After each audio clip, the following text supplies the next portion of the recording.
Un rappel, ça sera cut. Pour le bêtisier. Un rapide contexte sur ce pourquoi je fais cette émission et pourquoi vous êtes là autour de la table. Déjà, merci à vous. Je suis trop content que vous soyez là. C'était une idée qui était venue un peu de nulle part, mais pour celles et ceux qui nous regardent sur la globalité de l'émission, celle-ci, j'ai voulu la faire pour répondre à vos questions. Sur mon métier, sur le voyage, sur le matériel que j'utilise, qu'on voit ici présent sur la table, sur mon mode de vie, sur les avantages d'être photographe, voyage, parce qu'évidemment sur le papier ça fait rêver, et c'est le cas, vraiment je vis pleinement de ma passion et c'est extraordinaire. On va aborder tous ces sujets de manière assez séquencée pour qu'on soit sûr d'avoir l'entièreté de ce que j'ai à vous dire et surtout de pouvoir répondre à toutes vos questions. Autour de la table, on va commencer par les femmes. Nadège. Nadège, vous me suivez depuis quoi je ne saurais dire 6-7 ans et je suis trop content que vous soyez là. Agathe, pareil, moi ça fait un moment qu'on se suit aussi sur Insta. Ouais, mais, je sais pas quand ça fait combien d'années en vrai. je sais pas, Je dirais 2 ans. Vlad, tu viens de Bruxelles, enfin de Belgique. Yes, c'est ça. Pas de Bruxelles même, non, c'est ça. de Mons à la base, mais Ouais. je travaille à Bruxelles. Donc, Puis bon, entre nous, Vlad, on s'est rencontrés sur une mission au Club Med aux Seychelles l'an dernier sur une petite pause travail sur un terrain de paddle. Et oui, on y reviendra plus tard. On y reviendra plus tard. L'idée même en fait d'aborder tous ces sujets, donc voyage, matos, mode de vie, passion, etc. Ça me tenait à cœur de l'aborder, mais ça me tenait surtout à cœur de l'aborder de manière physique, humaine, avec de l'interactivité, de l'interaction que je peux avoir avec vous aujourd'hui. Plutôt que de répondre par des questions-réponses, les stickers sur Insta, etc., je me suis dit que j'allais renouer avec mon ADN même de journaliste et ce que j'ai toujours aimé faire, des interviews auparavant. Ça fait partie de mon parcours. C'est vrai que c'est la curiosité surtout de votre parcours et puis de cette vie que vous rencontrez ailleurs dans des pays étrangers, cette connaissance un petit peu de la nature, de l'être humain. Vous figez des instants humains qui sont assez passionnants aussi à travers vos photos, vos vidéos. Donc moi, c'est ce qui surtout m'a poussé à vous rencontrer en fait. Mon année de césure y est pour beaucoup. Entre ma licence et mon master, je suis parti 1 an à l'étranger. Sac à dos, 1 500 € dans la poche, on va en Australie, on va perfectionner l'anglais et on va s'immerger complètement dans le pays, trouver un boulot, trouver une coloc. Le baroudeur. Voilà. Et tout part de là, à vrai dire. Et je considère aujourd'hui que cette année de césure, c'est ce qui m'a forgé humainement parlant. Je pense que j'avais 21 ans. Pendant cette année-là en Australie, il y a eu 7 mois d'immersion complète et d'apprentissage de l'anglais. Mais par la suite, j'ai voyagé. Là-bas, c'est vrai que j'ai fait beaucoup d'argent, j'ai fait des économies pour justement commencer à prendre goût, je pense, effectivement, à l'aventure, surtout. C'est là-bas que j'ai effectué mon premier road trip en solitaire en Nouvelle-Zélande, à proximité. Et après ces 6-7 mois là en Océanie, je suis parti en tant que bénévole aux Jeux Olympiques. Ok. Et sur cette année de césure, les Jeux Olympiques, 3 mois à Rio. Donc on est en 2016. Et cette aventure-là aux Jeux Olympiques reste encore aujourd'hui, je pense, la plus intense, la plus vraie, la plus humaine, la plus profonde. Et ça fait sens avec ce que vous dites, c'est-à-dire qu'en fait, là-bas, je me suis senti ouvert sur l'humain et sur le voyage en tant que tel. Parce qu'en fait...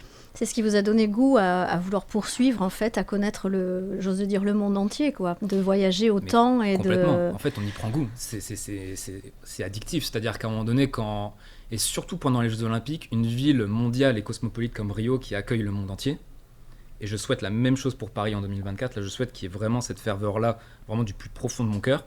Mais ce que j'ai vécu à Rio là-bas, vraiment pour moi, c'est l'élément déclencheur de « Ok, on n'est pas seul, il y a plein d'autres cultures et de pays différents à visiter. » Parce que du coup là-bas j'étais bénévole, mais j'ai travaillé avec des Brésiliens, avec des Japonais, avec des Vietnamiens, avec des Américains, des Italiens, toutes les nationalités. Et du coup c'est ce qui fait que je me sens vraiment... sur le voyage, j'ai un regard qui m'est propre aujourd'hui, pas que depuis ce moment-là évidemment, mais qui a beaucoup compté pour moi. Et c'est vrai qu'aujourd'hui cette expérience encore au JO, j'en parle beaucoup parce que oui, c'est celle qui m'a le plus marqué encore aujourd'hui. Et c'est pas pour rien que d'ailleurs... Donc c'est plutôt ces rencontres-là aux Jeux Olympiques qui vous ont donné goût à votre passion et à votre circuit d'aujourd'hui, quoi. Vous avez, c'est pas forcément le journalisme qui vous a ouvert à cela. Le journalisme, il est venu dans un second temps. Je mets juste un chrono pour être sûr qu'on tient bien les temps. Mais c'est pas grave, ça on pourra laisser. En fait, le journalisme, il est venu dans la foulée. C'est-à-dire qu'une fois que j'ai fait cette année de césure, donc en Australie, avec les voyages qu'il y a eu autour, et les Jeux Olympiques, je rentre en France, à Paris, et c'est là que je fais mon master en contrat pro ici au Figaro. Donc là, je renoue avec les études, je me remets dans le circuit. Je voulais absolument, ça me tenait à cœur à me spécialiser dans le journalisme, et pourquoi pas justement un jour devenir présentateur, faire des interviews politiques. C'était pas lié au voyage de base? Non, pas forcément. Ok. En fait, le journalisme, c'est quelque chose que j'ai toujours eu un peu au fond de moi, surtout depuis 2012, depuis la présidentielle de 2012. Mes sœurs et ma mère vous le confirmerez, elle m'a fasciné cette présidentielle. J'étais jeune, j'étais en terminale, et en fait, à ce moment-là, je me suis dit, mais en fait, c'est ça, je veux faire du journalisme. Et en l'occurrence, rien de tel que de faire mon master ici en contrat pro au Figaro, pour justement, mettre un peu, pouvoir y toucher, voir un peu comment ça se passe. En plus, magnifique, je suis arrivé en pleine présidentielle en 2017, donc trop bien.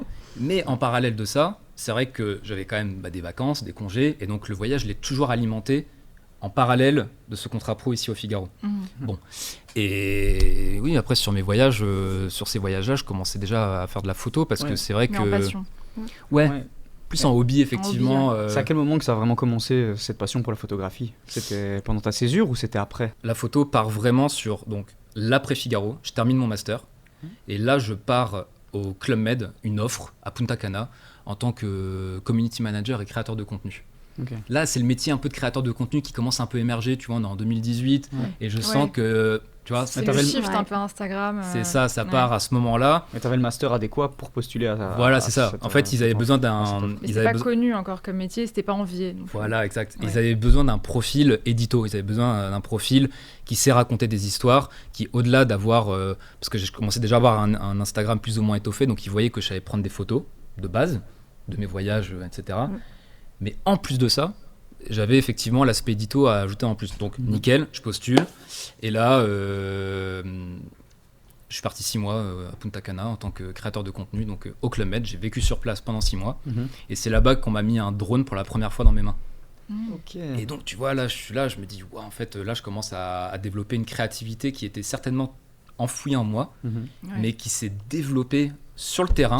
T'as eu tous les outils aussi, c'est l'opportunité parfaite. Exactement, le drone, la caméra, les micros, je commence à toucher à la captation, tout à faire nouveau, des interviews. Parce qu'en 2018, le drone, c'est pas aussi connu qu'aujourd'hui. Ah mais clairement, le drone, les premiers drones, il faudrait que je le mette, faudrait que je le mettrai au montage là, mais le drone que j'avais à l'époque là, c'était vraiment les tout premiers, tout premier, tout petit. Ah ouais. Et tu captais à peine, t'étais là, j'étais avec mon portable comme ça, tu sais, essayer de le contrôler, c'était vraiment le jouet, tu vois. Et en fait, à ce moment-là, effectivement, je touche à quelque chose d'assez incroyable, de nouvelles technologies, et je sens qu'il y a un champ des possibles de dingue. Et en fait, je l'exploite. Et en plus de ça, le terrain de jeu en République dominicaine était juste fabuleux.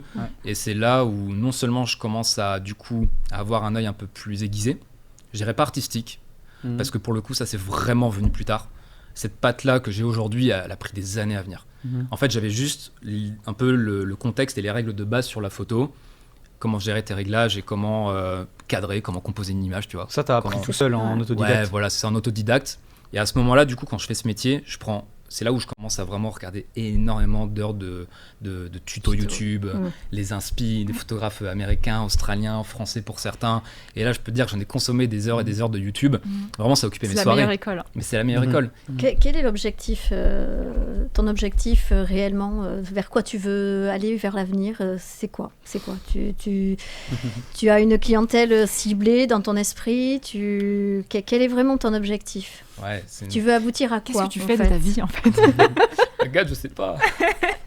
La vision de long terme est très délicate à aborder parce que c'est un métier qui est en perpétuel mouvement. Là aujourd'hui, très honnêtement, la vision long terme, j'ai une idée. J'ai même plein d'idées, plein de projets. Mais là aujourd'hui, la priorité pour moi, c'est de maintenir tous les projets que j'ai avec les marques avec lesquelles je travaille, que ce soit Accor, que ce soit le Club Med, que ce soit d'autres grands espaces. L'idée là à terme, là au moins sur l'année et sur les 2-3 années à venir, c'est vraiment de consolider tout ça et de continuer à faire en sorte que ces projets que j'ai avec eux, donc de photographes et vidéastes, je puisse continuer à travailler avec eux vraiment le plus longtemps possible. Et tu fais pas du portrait, toi?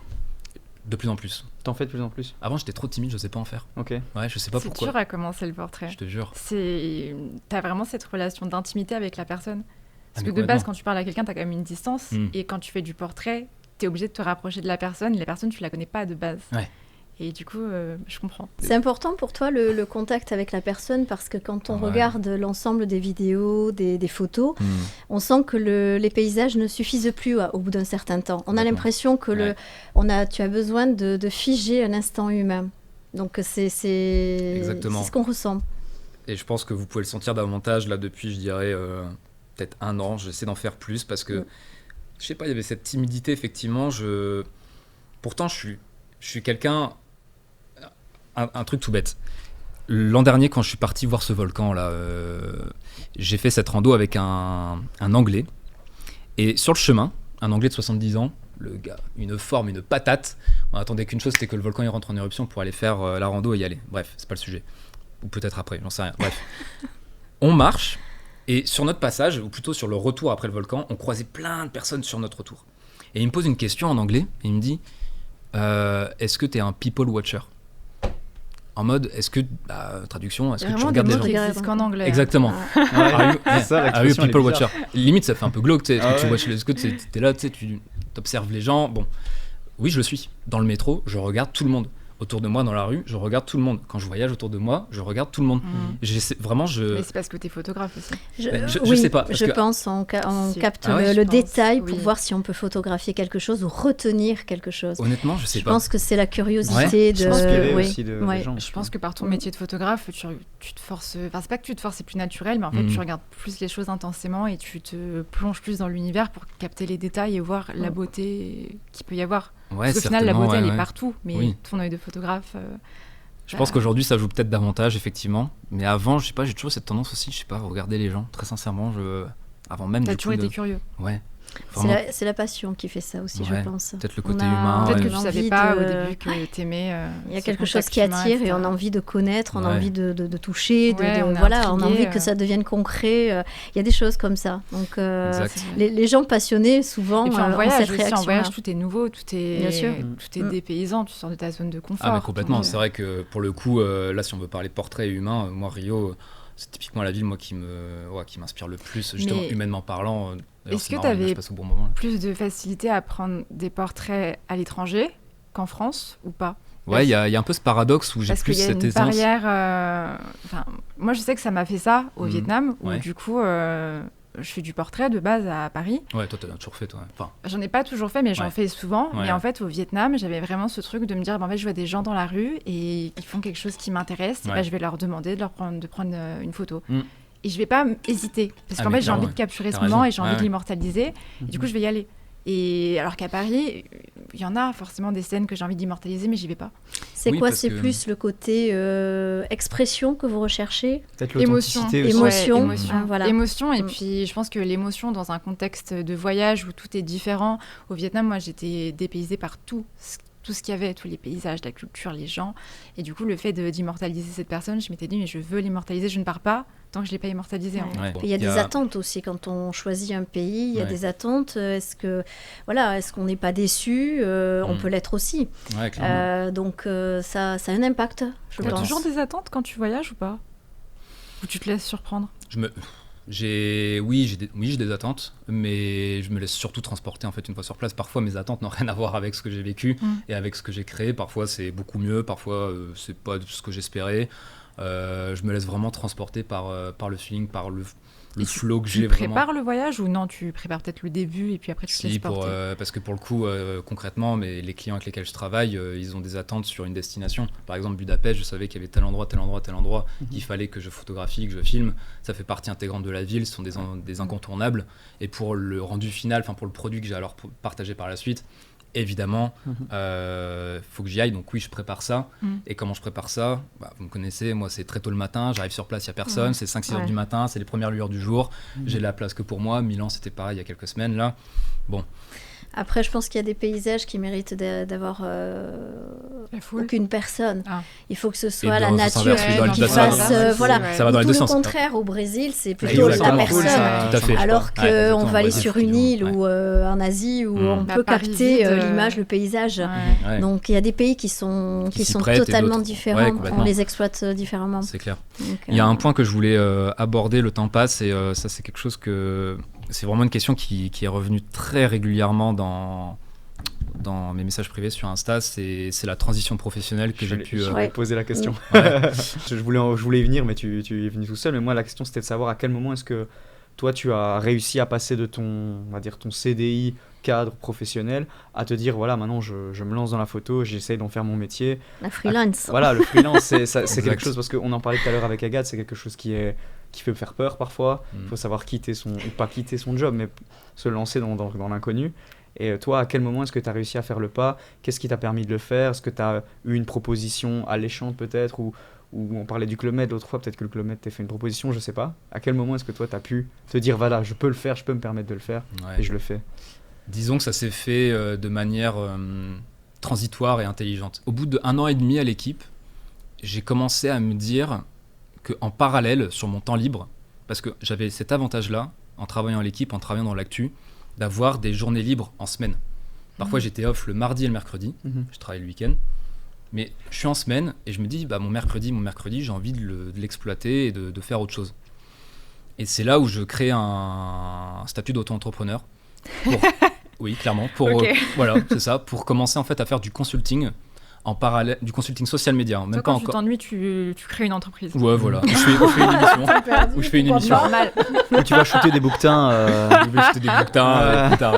Normal. Mais l'idée part de là. Sur mon temps libre, c'est là où je commence à avoir des missions de consulting, mais toujours dans les réseaux sociaux.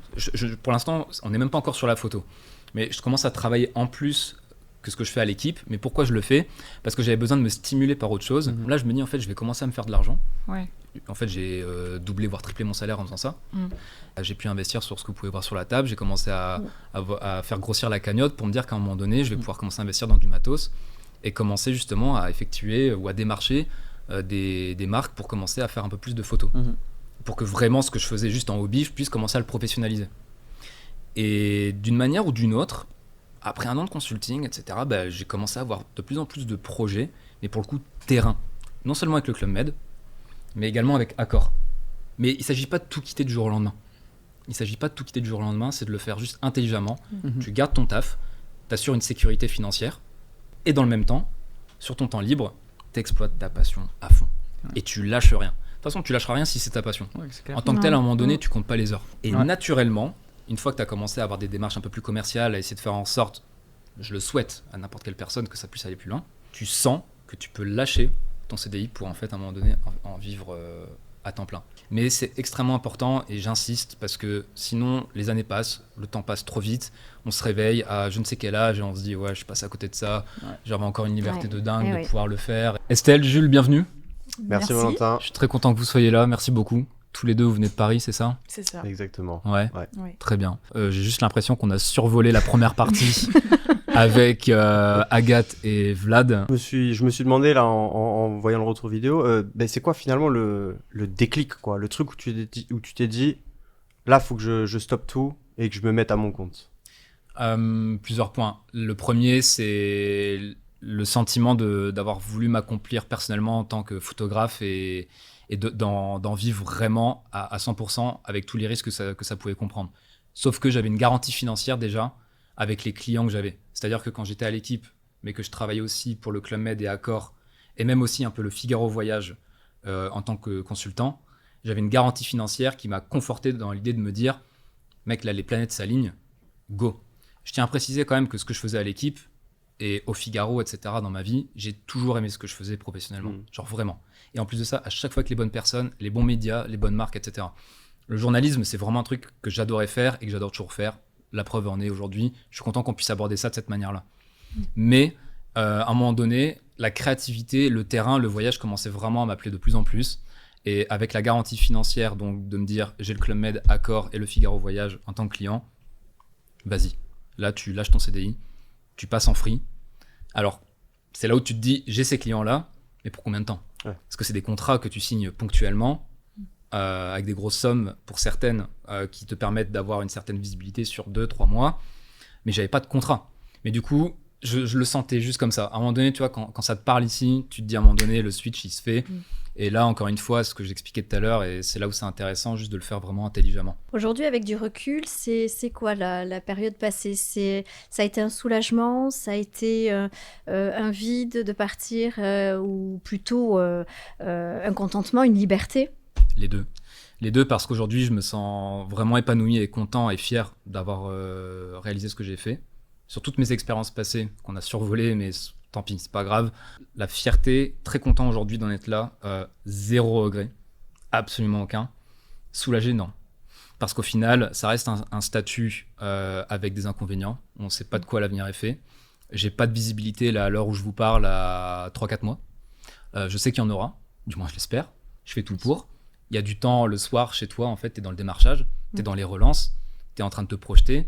Donc je vis intensément le temps présent quand je suis sur le terrain et je profite à fond, tout ce que je fais sur mes reportages terrain. Mais genre à balle, vraiment.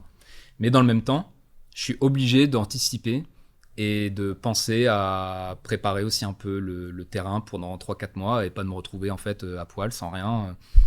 Donc ça fait partie de cet équilibre-là qui est pas évident dans le métier. Alors mais... justement, la clientèle, elle vient à vous, ou tu vas la chercher, tu la prospectes, et quel est ton réseau?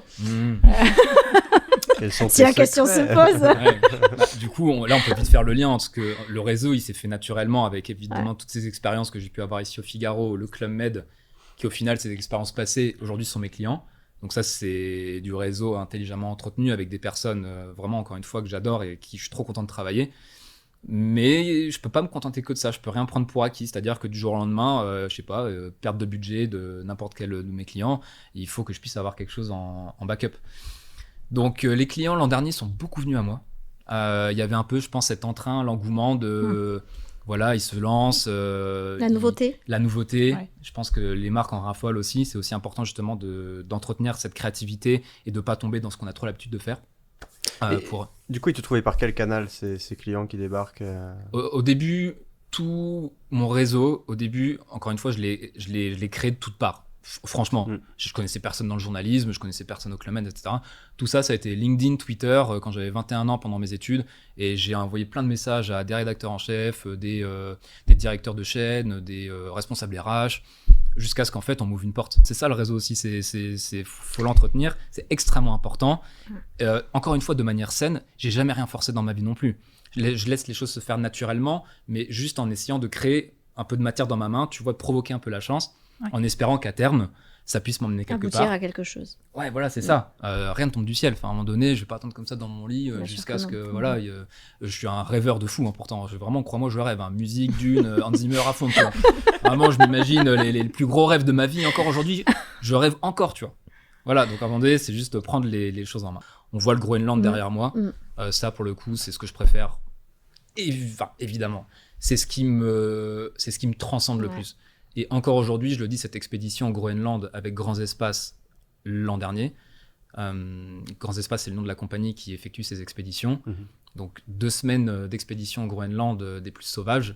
Et ces images qu'on voit là derrière moi, ça c'est vraiment... C'est magnifique. Franchement, si je pouvais travailler que pour eux ou du Nat Geo, etc., en gardant quand même à corps Club Med, etc., ces clients avec lesquels j'adore travailler, mais si je pouvais faire ça majoritairement dans ma vie, c'est ce que je préférais faire, très sincèrement.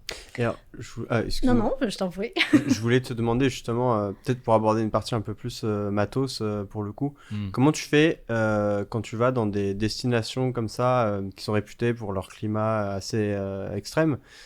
Comment tu fais quand tu trimbales toute cette électronique, ces optiques, tout ce matériel qui est assez sensible pour le protéger efficacement et voilà, et t'assurer qu'il n'y ait pas de pépins? Tout ce que j'ai, franchement, ça résiste sans protection particulière. C'est des boîtiers qui coûtent énormément, mais pour une bonne raison, c'est qu'au-delà de la qualité visuelle, technique, réglage, image, ils sont tropicalisés, donc ça résiste énormément à la pluie. Je dis pas que je vais le mettre sous l'eau, évidemment, mais même au grand froid, c'est juste les batteries qu'il faut en avoir un peu plus en stock. Tu pars du principe que quand tu vas là-bas ou quand tu vas en Islande ou en Laponie, je ne sais où, voilà, ta batterie, elle fait 30% de moins, mais j'en ai plein en stock. Et alors, ton meilleur ami, c'est le drone ou l'objectif? C'est pas mal ça. Bonne question. Ouais. C'est celui-ci. Si je devais choisir, j'adore la photographie aérienne et là où je capte le plus d'émotions selon moi, peut-être que vous le ressentez aussi justement sur les photos que je peux partager, c'est avec ce boîtier-là, donc de chez Canon. Et ce n'est pas un placement de produit, même si à terme vous voulez travailler avec moi, les amis, si le message est bien reçu. Voilà. Non, ce boîtier-là, c'est du plein format, avec un 24-70 qui me permet de faire du paysage, du portrait, du détail, et avec un 24-70 qui ouvre à 2.8. On pourrait faire une émission à part sur tous les réglages parce que c'est très pointilleux, mais ça, c'est mon combo parfait. Donc demain, je peux voyager qu'avec une chose. Celui-ci. Je voyage avec ça et rien d'autre. Honnêtement, c'est ce qu'il y a de plus violent. Dis-moi, Estelle. Il résiste aux températures froides, mais aussi aux températures chaudes. Quand tu es proche des volcans, tu utilises quoi? Tu utilises ton drone ou tu utilises... Les deux. Typiquement, l'expérience volcan est intéressante parce que c'est un univers dans lequel il faut s'adapter de A à Z. Sylvain, qui est en régie d'ailleurs, était avec moi en Islande l'an dernier pour cette éruption que j'ai pu documenter, donc celle de 2023, l'été dernier. Tu peux photographier avec ton drone comme avec ta caméra. En plus de ça, là-bas, les éruptions sont modérées. On est sur des failles qui s'ouvrent. Le champ de lave, tu l'as devant toi. Ouais. C'est juste qu'après, t'as la police, t'as les scientifiques qui sont présents sur place pour te dire tu vas pas plus loin, tu t'en rapproches pas plus.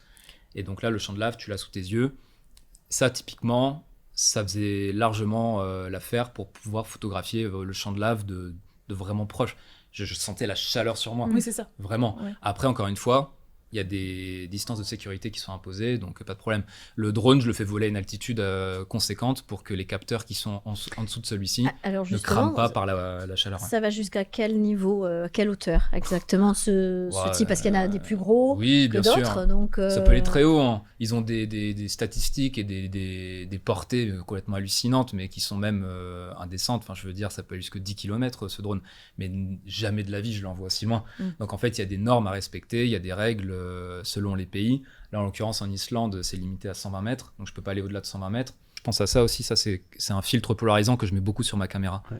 Je sais pas si ça vous parle. Si. Parce que toi, Estelle, t'étais dans le cinéma, toi, ou pas? Je sais plus. Oui, je suis dans le cinéma. Ouais, c'est pour ça, donc du coup, toi, ça te parle, ça, les filtres un peu. Ouais. Constamment, ça, sur le terrain. Mon filtre polarisant, c'est un peu les lunettes de soleil de mon boîtier. Pour faire en sorte que la lumière naturelle ne pénètre pas trop justement l'objectif et d'avoir des tonalités assez cinématiques, et surtout pour les réglages vidéo. Vu que je filme tout en manuel. Et alors, excuse-moi, pourquoi la marque Canon? Est-ce qu'il y a une raison? Pourquoi pas Sony ou d'autres qui font du G-Mix ou... Ouais, j'ai pris la main sur Canon à Punta Cana justement. J'ai toujours aimé le profil d'image que la caméra me proposait. Il y a eu aussi, je pense, le réflexe de prendre mes marques avec cette marque que j'apprécie énormément et j'en suis tellement satisfait. J'ai vu aussi d'autres photographes qui étaient équipés plus ou moins du même matos et ça m'a encore plus encouragé. Et quand tu prends l'avion, tu mets tout en cabine ou tu arrives à mettre des choses en soute avec des autorisations, par exemple ton drone ou... En cabine, non, je prends tout en cabine. Tout en cabine, ok. Je prends tout en cabine, je laisse jamais rien. Au risque que ça n'arrive pas, ça se perde. Ça m'est arrivé une fois et je le referai plus jamais. J'avais plus de place dans mon sac cabine pour mon téléobjectif qu'on voit juste devant là. Je l'ai mis en soute.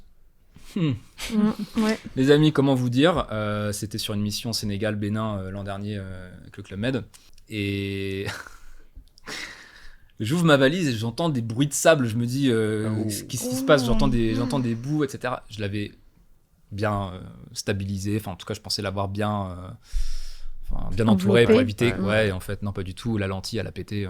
Du coup t'en as racheté un ou c'est... Non, je l'ai envoyé en réparation chez Canon.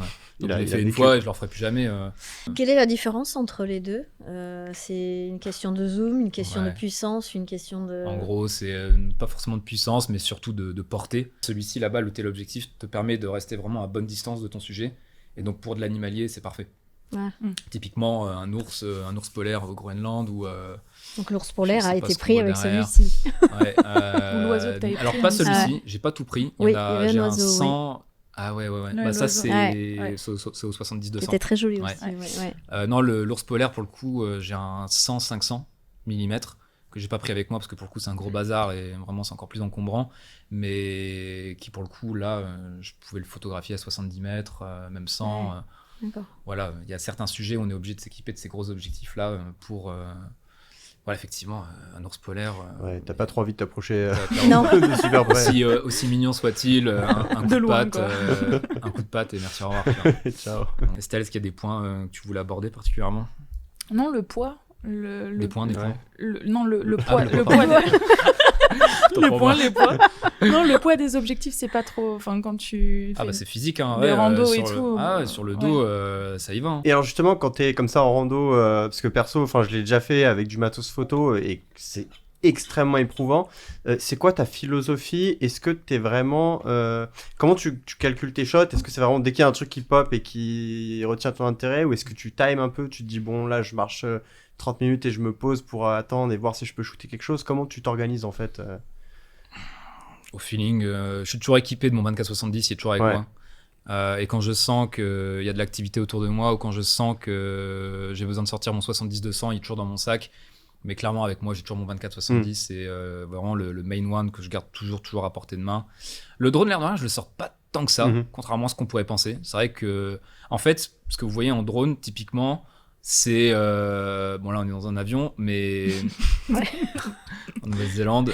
Le drone, j'optimise mon vol. C'est-à-dire que j'en fais un, mais Dieu sait que je ratisse bien la zone. Quoi. Ouais. Vraiment, je l'exploite parce que je sens qu'à cet endroit-là, il y a de belles choses à photographier. Quand on voit les photos, là, le Groenland, tu as, au niveau de la faune, c'est quoi que tu retiens? Comment tu l'as observé? Est-ce que tu as vu, par exemple, l'ours polaire en chasse? Quel a été fascinant. ton ressenti? Ah, j'ai adoré la façon dont ça s'est fait.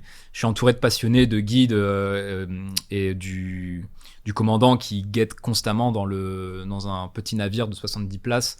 J'insiste sur le fait que ce soit vraiment compact parce qu'on a une expérience à bord avec grands espaces sur l'expédition au Groenland où tout est très intimiste.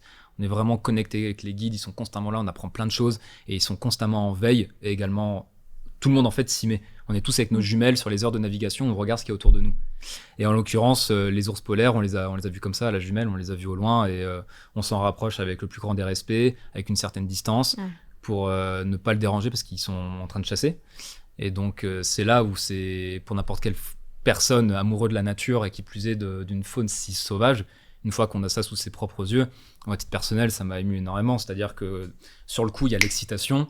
On est là en mode, j'ai un ours polaire devant moi, en fait, là. Je le vois vraiment à 40-50 mètres dans son état, au milieu d'état naturel, pardon. Et pour le coup, là, il y a un moment émotionnel et c'est parfait, la transition va être faite avec ça.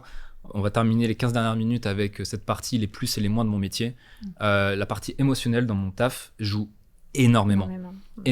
Mais dans les meilleurs moments, comme dans les pires. J'ai un pote, avant que je parte au Groenland, justement, et il savait qu'après le Groenland, j'avais le Japon, l'Australie et la Nouvelle-Zélande. Et il me disait, mais mec, en fait, c'est l'ascenseur émotionnel, mais comment tu vas faire un jour pour t'arrêter dans tout ça? Et il a pas tort, c'est addictif. Dans le bon sens, parce que je vis de ma passion et j'adore ce que je fais, j'adore créer, j'adore partir explorer, j'adore partir le raconter de plus en plus, de manière un peu plus décomplexée aussi. J'aime prendre la parole et expliquer les émotions et le ressenti que j'ai sur ces voyages-là. Mais dans le même temps, c'est vrai que le pic émotionnel, parfois, il est vraiment au summum, où je vois un ours polaire, j'ai conscience de ce que je vis à ce moment-là, mais vraiment. Ou quand je vois le mont Fuji pour la première fois, je suis là, je suis vraiment émerveillé. Mais dans le même temps, les voyages comme ceux-là nous amènent aussi parfois des rencontres, qu'elles soient amicales ou plus. Et parfois, on se dit, en fait, Mais ça, je pense qu'on peut le comprendre. Et ça, pour le coup, c'est être humain, quoi. C'est ça. C'est normal d'avoir des émotions et bien sûr. Même des fois, la larme à l'œil, c'est, je veux bien dire, sûr. tout à fait respectable parce qu'il y a des choses touchantes. Même si c'est un paysage, on ressent les choses différemment. Donc, je pense que ce que tu dis est assez vrai. Mais complètement. C'était une question de brieux, ça. Je suis en train de relire mes notes, mais il me l'avait posé celle-ci. C'était comment concilier une vie de couple et ce métier-là. Oui, c'est possible. Le voyage, ouais. Franchement, c'est possible. Franchement, c'est possible. Il faut juste que la personne avec laquelle t'es adhère, ou vit la même chose. comprenne, ou vit la même chose. Tout à fait. Passionnée. Voilà, mais surtout qu'elle soutienne. Et je vais même aller plus loin. Concilier une vie de couple dans cette vie-là, oui. Parce qu'en plus de ça, mes missions, je peux aussi les centraliser de manière aussi un peu plus proche. Là, actuellement, les missions font qu'elles sont parfois en Europe, parfois un peu plus loin. Libre à moi aussi, à un moment donné, de restructurer mon business et mes missions et de faire en sorte qu'elles soient un peu plus centralisées.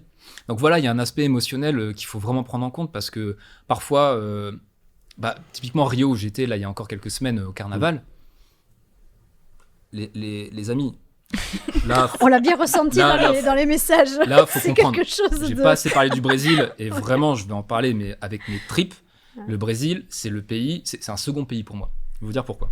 Là-bas, quand on y va, c'est n'importe quelle personne qui aime la vie, mais vraiment la joie, les sourires, la danse, les rencontres, le travail, se lever tôt, faire du sport, où en fait vraiment la vie est vécue intensément. C'est moi. Moi, là-bas, je suis dans mon élément. J'adore être en France aussi. Mais si je pouvais partager ma vie, sincèrement, entre la France et le Brésil, Paris, Rio, let's go, je signe demain. J'oserais partir. Ah, mais clairement. Ouais. Et honnêtement, on verra de quoi l'avenir est fait, mais je fais tout pour que ça arrive. Là, actuellement, je vous parle, je suis en train de travailler ça. Avec ma sœur, avec qui je travaille beaucoup. Pareil, on a l'impression qu'on a trop de trucs à aborder, mais je travaille énormément avec ma sœur. Et Alice, donc mes sœurs, de toute façon, c'est mes piliers, mes sœurs. Je travaille beaucoup avec Alice, c'est vrai. Mais grosse pensée pour les deux qui m'accompagnent au quotidien dans tout ce que je fais et à qui je dois énormément. Ce sont mes soutiens psychologiques. J'allais le dire, c'est le soutien. Exactement, c'est le soutien dont on parlait tout à l'heure. Mes parents, mes potes, pareil. Mais le Brésil, pour le coup, là-bas, en l'occurrence, on a beaucoup travaillé, on a aussi beaucoup profité. C'est-à-dire que là-bas, t'es là, je me lève à 4-5 heures pour aller courir très tôt, je fais mes shoots, petite sieste dans l'après-midi, on retravaille. Le soir, c'est carnaval, on est là, on sort, on y va. Mais du coup, émotionnellement, physiquement, en fait, t'es un endroit où tu as conscience de l'endroit où tu es et tu profites, mais à balle. Je pourrais pas faire autrement. Je m'en voudrais presque en fait de me dire qu'en fait j'ai pas assez profité d'être à un endroit alors que je sais que derrière moi, beaucoup de gens qui rêveraient d'être à ma place. Tu vois ce que je veux dire ? Donc ça fait vraiment des plus du métier, mais il y a aussi les moins. Parfois, il y a le retour aussi ici qui fait que, waouh, du coup, tu as laissé quelque chose au Brésil qui, pour le coup, t'a profondément marqué pour diverses raisons, professionnelles, personnelles, et même sur place. En Australie, il y a eu un soir. Désolé, je développe, mais j'en profite là pendant qu'on a le temps. Je sais même pas combien de temps il reste. 4 minutes. Il y a des moments de solitude aussi. Voyager seul en tant que photographe voyage, c'est pas fait pour tout le monde. Hein. Oui, non. Mais... En vrai, par contre, le voyage seul, ça, j'encourage n'importe quelle personne à le faire. Parce que pour le coup, voyager seul, quand je l'ai fait pour la première fois à 21 ans en Nouvelle-Zélande sur ce road trip là, du coup, ça m'a ouvert un champ des possibles et tu passes du temps avec toi. Tu apprends à passer du temps avec toi et ça fait du bien. Mon Dieu, que ça fait du bien. Après, je suis pas un solitaire obstiné, non plus. J'adore être entouré de mes potes, de ma famille, etc. Il n'y a pas de débat là-dessus. Mais voilà, il y a un aspect psychologique vraiment à prendre en compte. Il y avait juste un truc aussi que je voulais te demander, parce que moi, c'est un truc qui personnellement me tracasse pas mal et auquel je pense beaucoup en envisageant comme ça la photographie de voyage, si tu veux, comme tu la pratiques. D'un côté, il y a ce côté superbe, tu vois, d'aller photographier la faune et la flore, et tu photographies les animaux de manière magnifique, je trouve, aux quatre coins du monde. Et à chaque fois, quand je pense voyage, c'est vrai que moi, depuis quelques années, voilà, avec tout ce qu'on entend avec l'écologie et tout, il y a la question de l'avion qui se pose. Et voilà, l'avion, c'est le moyen de transport le plus polluant à l'échelle individuelle. Comment est-ce que tu deals avec ça ? Quand tu vas photographier par exemple des ours polaires, est-ce que tu dis, est-ce que voilà, tu penses à ça ou est-ce que ça te travaille ? Bien sûr, c'est un vrai sujet de société auquel je pense. Je vais te répondre de manière très simple, ça reste mon métier aujourd'hui. Ça reste mon métier aujourd'hui et d'une certaine manière, je compense autrement. Il y a une réalité de fait que c'est mon métier, mais j'ai conscience du monde dans lequel on vit et j'y suis vraiment sensible. La réalité étant que le business actuel dans lequel je suis est fait ainsi. Et dans cette logique-là, je vais même terminer là-dessus, je pense que ce sera la conclusion. Justement, j'ai envie d'inviter n'importe quel jeune qui regarde cette vidéo à pas se priver de voyager. Parce qu'aujourd'hui, sincèrement, ok, avec tous les enjeux écologiques, démographiques dans lesquels on est, les plus jeunes aujourd'hui, ils veulent plus voyager parce qu'ils ont peur de polluer la planète, ce qui est vrai, mais tu peux faire ça intelligemment. Ils veulent plus voyager, ils veulent plus faire de gosses, c'est pas bon pour la planète, etc., etc. Oui, il y a un vrai sujet de société là-dessus, mais mon Dieu que j'encourage n'importe quelle personne justement à juste faire les choses intelligemment et de manière juste équilibrée. Voyager, rêver, allez-y, foncez, faites des enfants si vous voulez en faire ou pas, je m'en fous, c'est pas le sujet. Mais juste, je veux qu'on quitte un peu ce climat un peu anxiogène dans lequel on est.